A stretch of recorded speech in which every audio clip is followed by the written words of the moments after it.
Hello everyone, I'm Saloni. And I'm Vasilis. We run Change Makers Meet, a student-run initiative that aims to empower, educate, and connect Gen Zers interested in entrepreneurship. We interview teenagers with impactful projects and create resources to help you change the world. If they can do it, so can you. On this podcast, we discuss the logistics of creating different types of projects with Gen Zers who have already done it. We will leave our social media and website information in the description.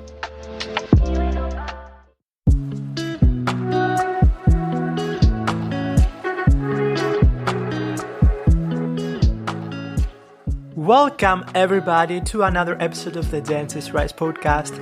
We are here today for a very special episode since it's Mental Health Awareness Month. With me in the studio is Nancy Bosnoian, founder and executive director of End No Sleep, a non-profit focused on preventative mental health education. Welcome Nancy to the show, so nice to meet you.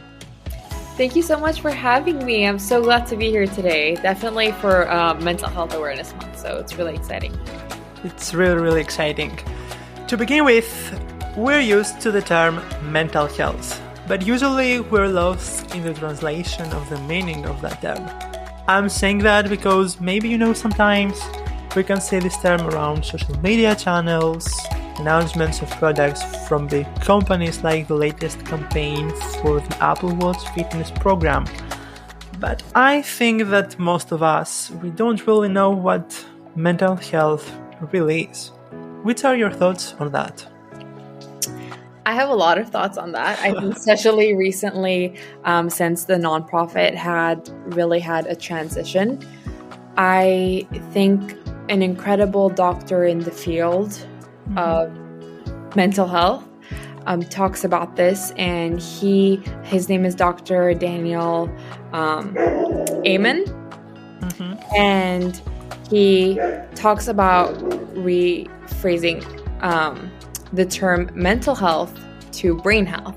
I think things that get lost in the translation of mental health is the fact that it is physical.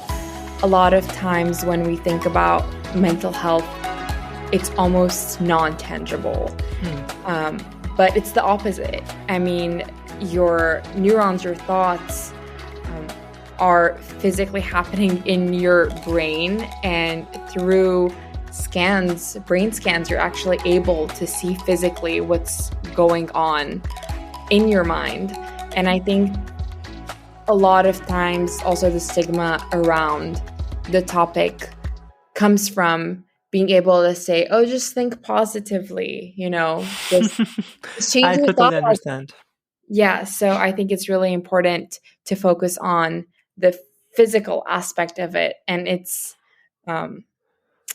there's so much to be done. Not only think about, the result, like positive thoughts, but also how we can reach at this point to have positive thoughts, positive thinking, positive energy, and be, in a good mental health state. Yeah, I think it takes a lot of work, and it takes also, depending on the person, sometimes professional help, really having a good therapist or a good support system or support group for anybody going through a hard time. I think I recently, a few months ago, I got into really like a huge healing journey, and I read about Dr. Joe Dispenza's work, and take everything with a grain of salt. When you read research, you have to make sure you're reading who's funding it, etc., to be well aware of the content you're consuming. But I think reading that, it all starts with a lot of self-awareness, going throughout the day and noticing what makes you feel certain ways. So his famous kind of line says, neurons that fire together, wire together. And that's about your thoughts. So the only way to stop a thought pattern is to stop them from firing together. So you really have to be consistently working on yourself. So if you find yourself, really thinking about a thought on and on, find the proper ways to rewire that pattern. And a lot of times when you have, if you have a serious diagnosis, then obviously professional help is the way. But if you're just on a healing journey trying to be as healthy and happy and content, or even stable, I think is the right word, then definitely self-awareness, I think, is a great start to realizing what is wrong and how can I better it or improve it. I see. It's like a process that needs to be done, like in your mind, and see what maybe I don't know, other things that are going wrong, and then we have to find the reason why it's happening that, so that you can arrive to a solution. And this is a constant process that you need to do in order to have, a better mental health, I think. Yeah. While I was researching the subject, I really had to ask, what is preventative mental health, and how does your organization help with that? Yeah, of course. I think I recently stumbled kind of upon the terming it, using that term. And the reason for that is because there's so many organizations out there, much needed, of course, that treat post-diagnosis, that treat students after the crisis or when they're having a crisis. And to me, it's really important to, how do we stop having these students get into crisis? How do we stop getting diagnosed in the first place? Like, what are things that we can do to improve their health prior to, going into the dark hall and, having all this care? Because of course, sometimes it's inevitable, but a lot of times it is preventable in terms of, students don't get enough sleep, right? Like, students, it's so hard to get a good 8 hours of sleep when you have early school start times, when you have so much homework, when you are also trying to balance your social life. And there's so many kind of systematic factors that affect that. But the research shows if you go one day without having the proper 8 hours of sleep, your memory of retention span goes down. You're more agitated, you're irritated, your mood just gets worse naturally because you're not getting enough sleep. So this is what happens if you just don't sleep for one night. So imagine putting students through that over and over again, plus adding the anxiety of having to get into college and, working hard. So preventative care is small tools we can teach students to use that aren't going to take hours of their time, so then they can be aware of different ways to take care of their mind and their body that is actually obtainable and sustainable. This is so important, and I wish I could, as a person, had found a balance between, being stressed and burned out, while, there are moments that I don't have any of these things. But most of the time I am burned out and I'm stressed.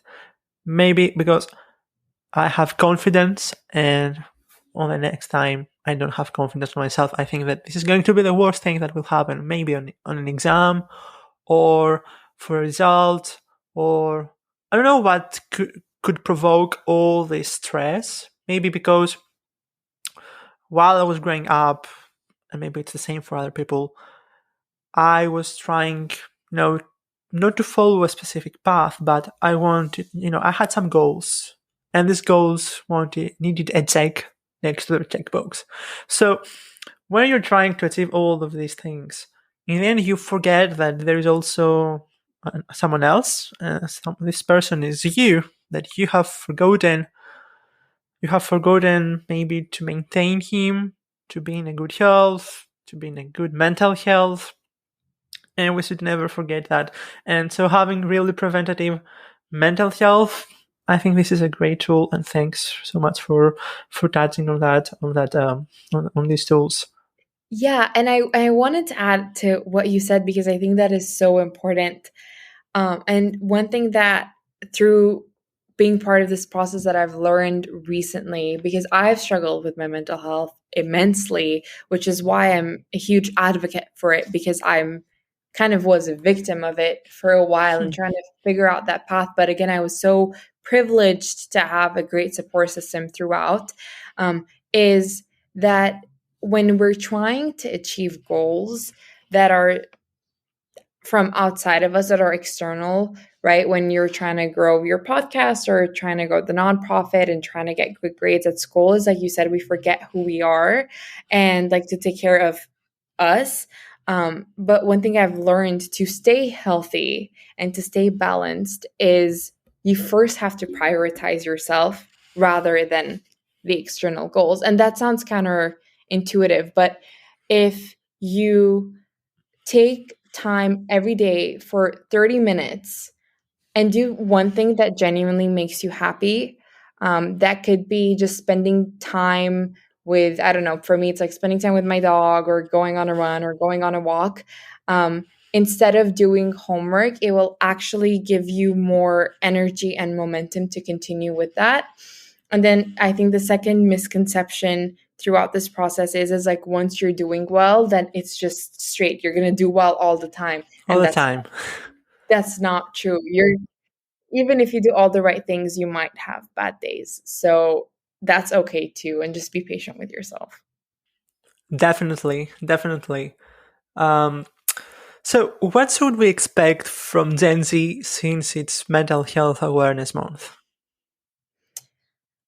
I think from expect or hopefully like get at what I would like to see or do is having kind of like what we talked about in the beginning of the podcast, is really honing down on the fact that it isn't a separate entity. Like your mental health isn't separate from your physical health or from your body. It's kind of it's one. And Closed, yeah. yeah, and talking about it um with the same importance as people do when they talk about anything that's physic that they talk about the physical health. And I think just also being open about experiences. I think sharing storytelling is huge. So if we can expect more people to share their stories and be vulnerable with what they've gone through, which is a huge ask because it's hard to do, I think it just keeps creating more spaces. But I also think I'm very hopeful. I think we're on the right track with everything Gen Z is doing, with all different kind of crises that we're in currently. So you're saying that we could be like echo chambers for what's happening inside ourselves, and this could inspire people to search what's going on in themselves. And maybe together we could find a solution to our mental health problem. Yeah. Bypassing boundaries and setting new goals is a great way to power up our motivation storage. So what about starting or participating in initiatives?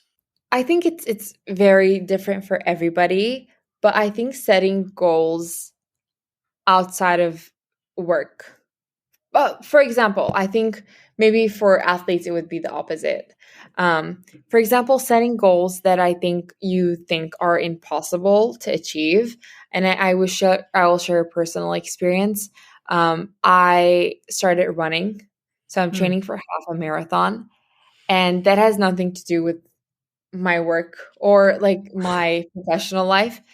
But once I first started with a 5K, kind of training for a 5K, because I've never ran before in my life. I was so out of shape, was never at the gym or anything like that.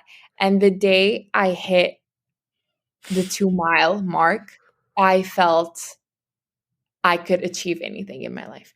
And Exactly. it was just such a serotonin boost, and it really showed me that with the proper discipline of just showing up every single day to the run, whether I felt like it or not, gave results. And that also showed my mind that it taught my mind that, oh, it takes time, even Yeah. in your work. Because a lot of times I think with social media, we expect to do something, or maybe it's personal for me, and then we see success so quick because we never see behind the scenes. So when we don't see that something is like super successful online, it's almost as if the work is not being recognized or it's not working. But the truth is, it takes a lot of time and discipline and consistency. So I think having goals outside of that parameter, whether it be, for example, you want to walk Yeah. 10,000 steps a day, and then you hit them every single day. And that's insane, because So that, you're setting a new goal. yeah, you're setting a goal, but also an achievable goal that isn't huge, but it's also out of your comfort zone because you haven't done it before. So small things like that, I think, are super helpful. And you don't have to, I don't mean to, you don't have to run to 2 miles if you can't. Like anything else that genuinely you think you've always wanted to do, but were too afraid to try. That's really, really helpful, I think, and I could try this out. I've never tried this out before. I'm most like you. I'm not a runner. I'm not an athlete. I have specific things that I like to do, and I've never thought about getting this way out of my comfort zone. Maybe because I'm already doing things out of my comfort zone, and I think that I need time to process all the information before I create another goal out of my comfort zone, but it's also achievable at the same time. But I think that this is the idea, and it's great. Tell me more about And No Sleep. Are we expecting a release date for your website also really soon? Yes. So it's been kind of, and No Sleep has been a crazy journey so far. I started it right after I graduated high school, and then was planning it throughout high school. And recently we completely transitioned. Now we're in edtech. We're still a nonprofit though. And we got funding from the Zurich Foundation, and we got support from, I was a fellow for the Western Union Foundation, and then the Clinton Global Initiative University program. So all of a sudden we had this project and we got funding for it, and we're trying to grow it. I think the mindset was, why not use technology to scale impact, because we can. And because of that funding, we're kind of rebranding a lot A of the things lot. we were working on. And hopefully, I think by September, you will see a lot of Okay, changes. stay tuned, everyone. Yeah.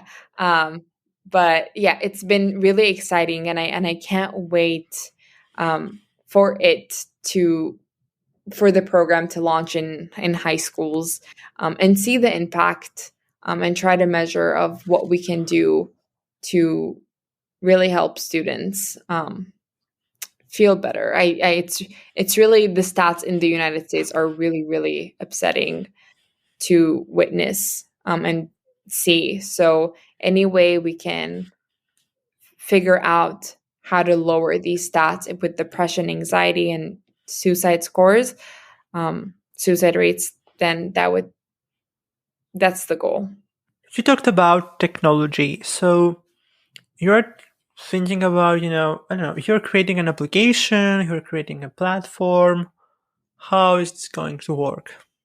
So when we first started NOCEAP, the educational portion Mm-hmm. of it was either me going in person to different schools, or volunteers doing it at their schools, or going out of their way to go somewhere else and just do a PowerPoint presentation that we had.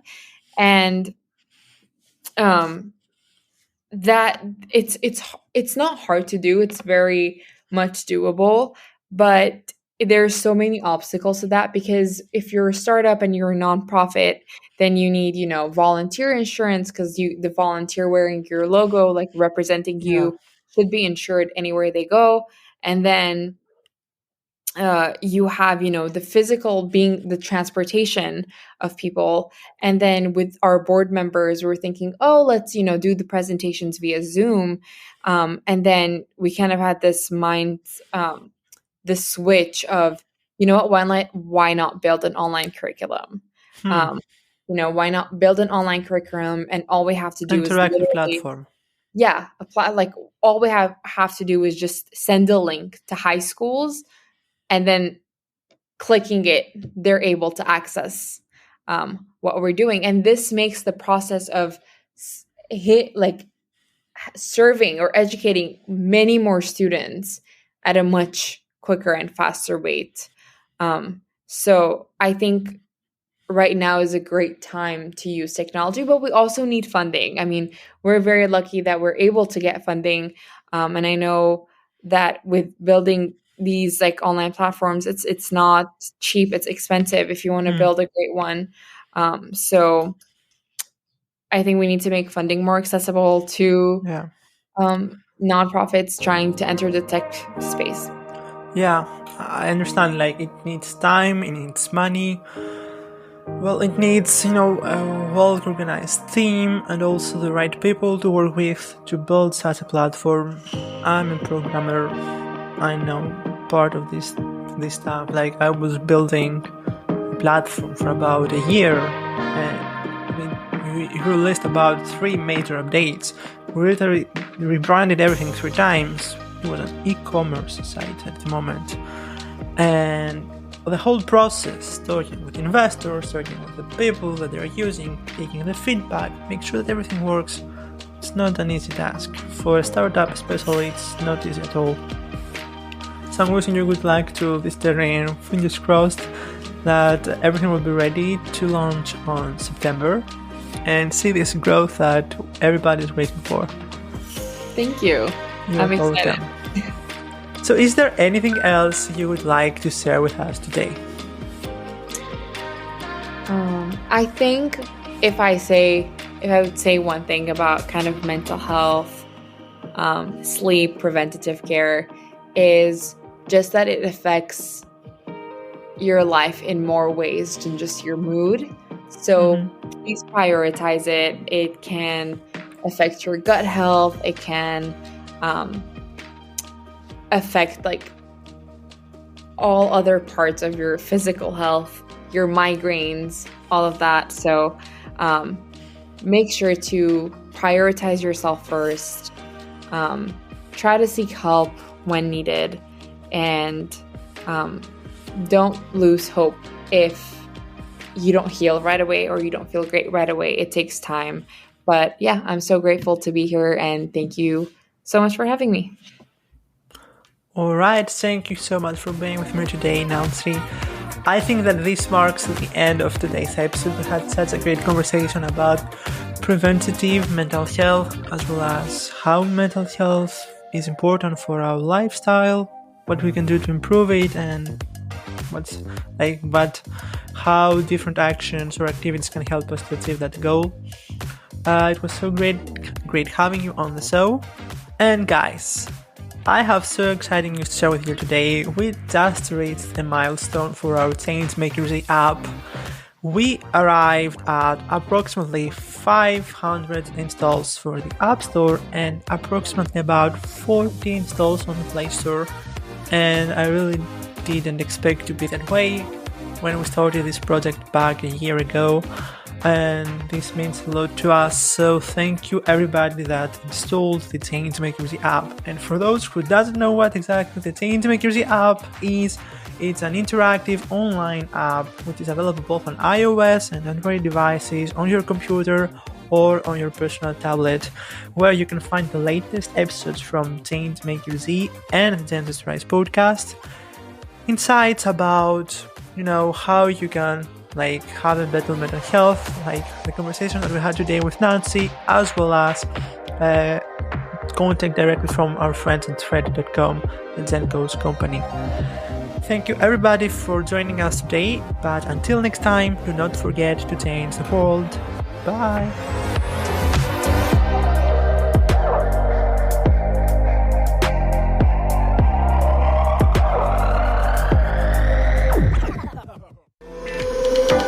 We hope you guys enjoyed our conversation. We had such a great time. Make sure you leave us a review. You can also follow us on Instagram at changemaker.c to keep up with all of our new content. We also have a Facebook page called ChangemakerZ, but you'll need to look that one because I honestly don't even know how Facebook works.